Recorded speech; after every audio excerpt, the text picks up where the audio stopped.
The story of Mukesh Ambani, from plastic bags to a digital empire. Imagine a boy growing up in a small, rented apartment, watching his father return home each day, smelling of cloth dye and relentless ambition. This boy, Mukesh, would one day build the most expensive private home on earth, a 27-story crystal palace in Mumbai called Antilia, complete with a snow room in a city that never sees frost. But this isn't a story about a house.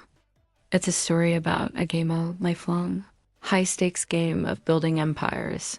Act 1, The Apprentice and the Unfinished Degree. Our story begins far from the glitter of Mumbai, in the port city of Aden, Yemen, where Mukesh Ambani was born in 1957. His father, Dhirubhai, was a trader with a vision larger than his pockets. When the family returned to India, Dhirubhai started a small textile business named Reliance. Young Mukesh's first playground was his father's fabric mill. While his friends played cricket, he was fascinated by the rhythm of the looms and the flow of goods. He was a brilliant student, sent to Stanford University to study chemical engineering. But in 1981, a call from his father changed everything. There's a battle to be fought here. Come home. Without hesitation, Mukesh left his degree unfinished and returned. He didn't enter a boardroom. He entered the factory floor. He wore simple clothes, learned every machine, and absorbed his father's golden rule. Control your own destiny. Own everything from the raw material to the customer's hands.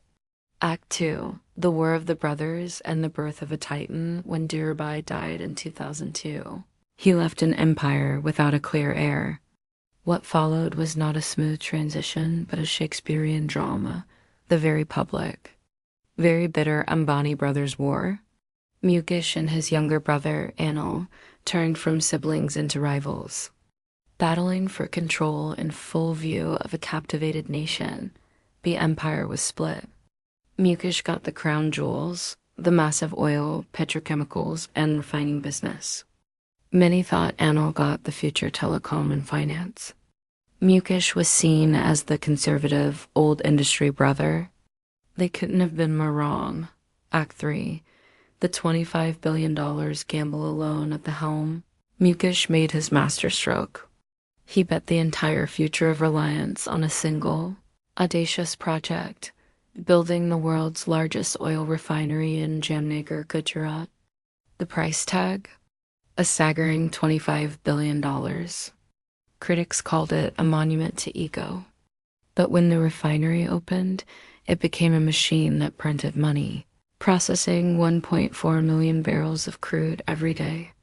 Overnight, Reliance Industries became a global energy giant. Act 4, The Disruptor, free internet and a digital revolution. But Mukesh wasn't done playing. In 2016, he launched Jio, and he did the unthinkable. He offered 4G data and voice calls for free. For 6 whole months, the old telecom kings laughed. They thought it was corporate suicide. What they didn't understand was Mukesh's game. He wasn't selling mobile plans. He was buying India's digital future. In 3 years, over 400 million Indians rushed to Jio. The cost of data in India crashed by 95%. He didn't just break the market. He rewired the nation's nervous system, connecting millions of small shops, students, and farmers to the internet for the first time. In 2020, he sold stakes in Jio to giants like Facebook and Google. Raising $20 billion and proving his gamble was a work of genius. Act V, The Man in the Crystal Tower today. Mukesh Ambani's empire rests on 3 pillars: the oil and chemicals giant that fuels it, the Reliance retail behemoth that feeds the nation, and Jio, which connects it.